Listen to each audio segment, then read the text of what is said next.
Les sujets du jour de la revue fiduciaire.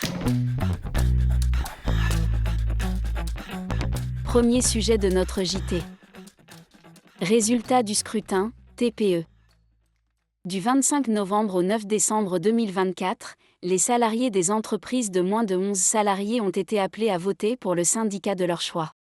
Ce scrutin, organisé tous les 4 ans, permet aux salariés des TPE de contribuer à la mesure de l'audience des syndicats, en complément des suffrages obtenus lors des élections professionnelles dans les entreprises de 11 salariés et plus.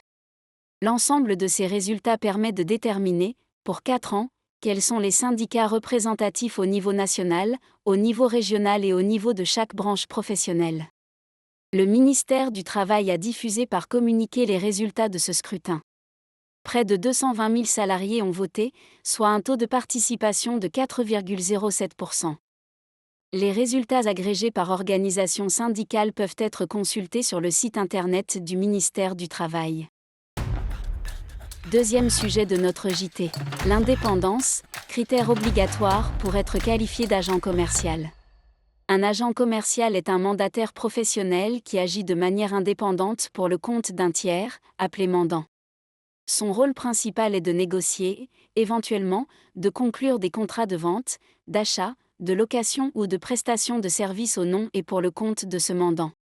En cas de rupture de contrat par le mandant, l'agent commercial peut, dans certaines conditions, obtenir une indemnité compensatrice. Dans cette affaire, une société a conclu avec une autre société un contrat de mandat d'agent pour le développement marketing, commercial, partenarial et corporate. À la suite de la rupture du contrat, le mandataire assigne le mandant en justice afin d'obtenir l'indemnité compensatrice due en sa qualité d'agent commercial. Cette demande a été rejetée par les juges de la Cour de cassation.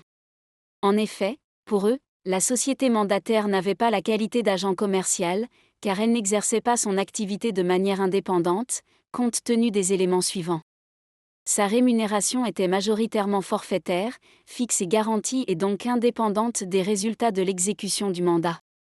Au terme du contrat, le travail devait être entièrement exécuté par le dirigeant de la société mandataire sans pouvoir être délégué à un sous-traitant ni à un collaborateur, junior, et enfin, la société mandataire exerçait sa mission avec une liberté dans ses méthodes et des pouvoirs de négociation s'apparentant à ceux de la direction commerciale d'une entreprise. L'indépendance de l'agent commercial est donc une condition essentielle pour retenir cette qualification et pour pouvoir prétendre au statut, et ce, peu importe le nom donné par les parties au contrat. L'appréciation de l'indépendance se fait au cas par cas selon un faisceau d'indices. Troisième sujet de notre JT.